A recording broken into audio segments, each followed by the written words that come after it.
having put this into focus then, with BlackRock, Vanguard, and the like, with them being the owners, they're literally the shareholders.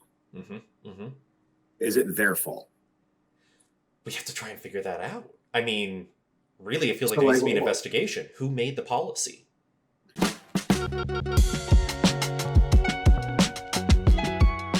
I am not a financier, right? So I'm trying to follow the money, but I'm not a financier. So I'm kind of going off the intuition here.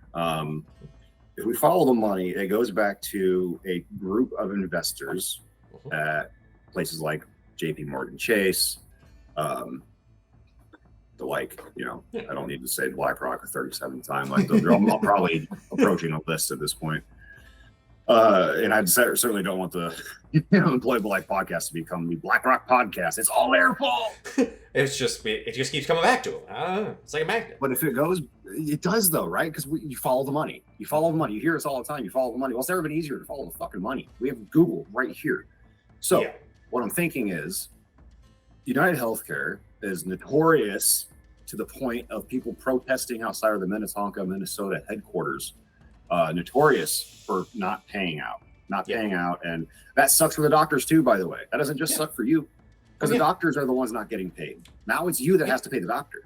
Yeah, doctors are pissed about this too. They're literally. You guys are on the same side. Yeah. Oh, absolutely. Their livelihoods are chained to these assholes. Oh my god! And if you're like in in network, oh my god, you're fucking handcuffed. I'm not a doctor, so I'm not going to say anything more, and I'm not qualified to go any deeper on that. But now, United Healthcare seems to have kind of from the jump been prioritizing the shareholders' interests. What leverage do the shareholders have over United Healthcare, except for like hundreds of millions of dollars in shares, billions of dollars in shares? Yeah, they could just dump at any time, which would tank the stock of United Healthcare, but they would still, which would devalue their overall accounts. If I'm following this correctly, again, not a financier, not that guy. I'm not a finance bro, so I'm probably off base here. And so, in order to keep that at a status quo, you have to continue to deny claims, because each denied claim is another dollar added to the top for BlackRock and Vanguard to then put into their bottom line. They're already worth like $3.5 trillion a piece. Is it even BlackRock's fault, or is it just money? Is it just money wanting to be moved around? Like, does money have a mind of its own? Does it have like a draw to a certain type of mind? I think money is power. It's absolutely power. This is something that I feel like I rarely want to open the politics can, but like I think blue and red can agree on this. Is like everyone I talk to on both sides agrees that like people with fabulous amounts of wealth are a huge fucking problem in our country. It's causing stagnation, it's causing issues, and it causes the exact issue. The whole theme of what we're talking about is literally that money is not more valuable than a human life. And that really at the core, we shouldn't even have a monetized healthcare system. It should be so simple as like, hey, I'm feeling sick. Can you make sure I'm okay? Because I'm a tax-paying citizen. And if you take care of me, I will go out and produce more tax revenue for the government so that we can keep going on as a society. Not, oh, hey, you didn't pay your Medicare plan. You were late. So why should I fucking care if you have a problem with that?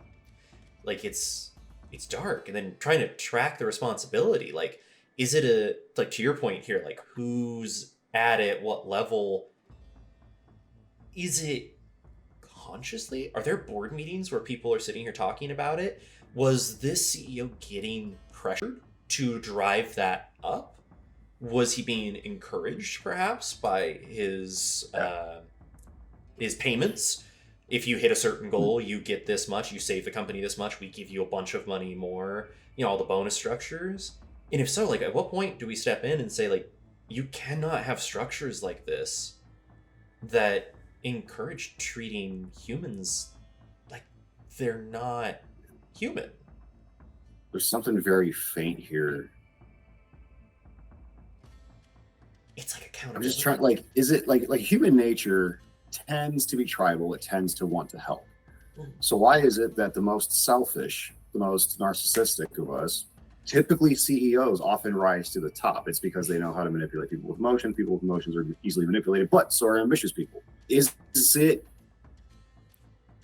like I'm not trying to be all woo woo, but like, does money have a mind of its own? Is money trying to get back to itself, all with like underneath one person? Is one person supposed to have all of the money, so all the money can just be with itself? I think you're onto something, but like a little less abstract. Okay, so you're talking about how like these people get into power. One of the things that both sides tend to agree on is to really make a bunch of money, like from scratch. You kind of have to be evil to do it because you have to prioritize yourself over everyone else. Like this whole everything we talk about is built around this concept. Instead of I want to start a business so that when I hit a certain point and it grows, I'll be able to support my community by hiring other people and paying them well so that they can have a nice house, a nice car, a family, they can go on vacations. Like there should be a morality system behind that. Like business leaders want to be treated that way, I think, but they do it without actually doing the things they need to do to make you feel good, to make you feel good about that employment. They don't even let us barely survive at this point in time. I think money is a tool that leads to power. It equates to power. If you have enough money in this country, you can get away with quite a lot. I think it encourages, it encourages that short term. I'm going to make a quick profit. It doesn't really matter that I'm hurting other people. I'm fine. I'm protecting me. The bad tribalistic. My tribe's fine. Why should I give a fuck about your tribe? When really we need to be starting to look at us as like a global community and be like, maybe doing this for the better of society. I mean, this is why 40 plus K people are laughing at this guy's death. He died. That fucking sucks. A life was lost. He could have been a great person to some people.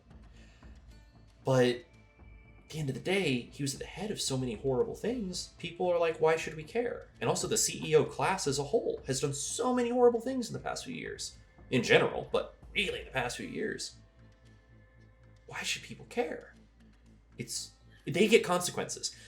Maybe that's what we're flirting around. Think about this. We focus on the CEOs, but we also really just flitted over the boardroom.